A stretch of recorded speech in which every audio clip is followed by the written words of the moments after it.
some clear formal duties of the senior independent director. For example, recruiting a new chair.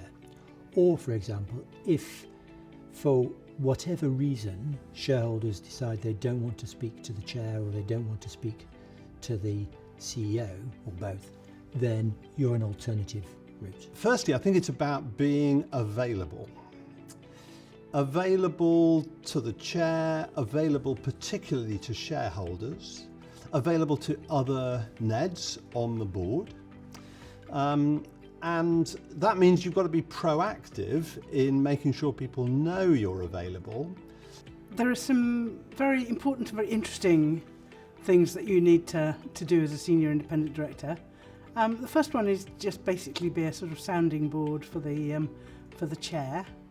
The second I would have said was, and one I think that's very important, is to be there to keep talking to the executives on the board and make sure that they feel that relations between the executive and the non-executives are working all right. Being proactive to make sure shareholders do know you're available and that other directors know that.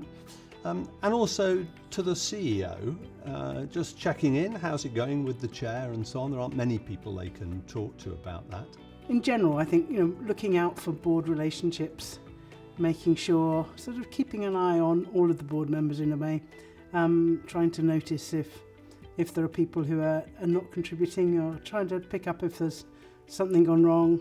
If there are any squeaks and groans, issues, they're surfaced and identified and addressed quickly to just keep the board running as effectively as it possibly can. Very importantly, there's doing the assessment of the chair's performance, and that's a really useful opportunity to sit down with each of the execs and non-execs, for an hour or so, and have a chat to them. It helps you get to know them, but also in an environment that they'll tell you perhaps the things they wouldn't write down on a formal kind of board review.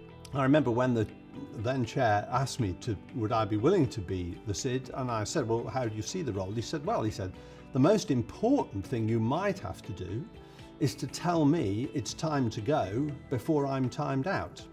So I think every SID probably hopes that won't be necessary, but you are the person who, if there is an issue with the chair, is going to have to work out how best to handle that and ultimately go and talk to them about the need to move on. I think the other thing to say is, of course, if there is a crisis, so for example, if the chairman metaphorically falls under a bus, then your role is to take over from the chair for hopefully a short period. If the chair wasn't performing, then you are the person who kind of coordinates the process for replacing the chair, but obviously working very closely with the chief exec and the other non-execs, and potentially with other groups like shareholders, depending on the type of board you're on. A key characteristic of the SID is low ego. The SID's job is very much behind the scenes, quietly. If the SID aspires to the chair's role, then that may well be a problem.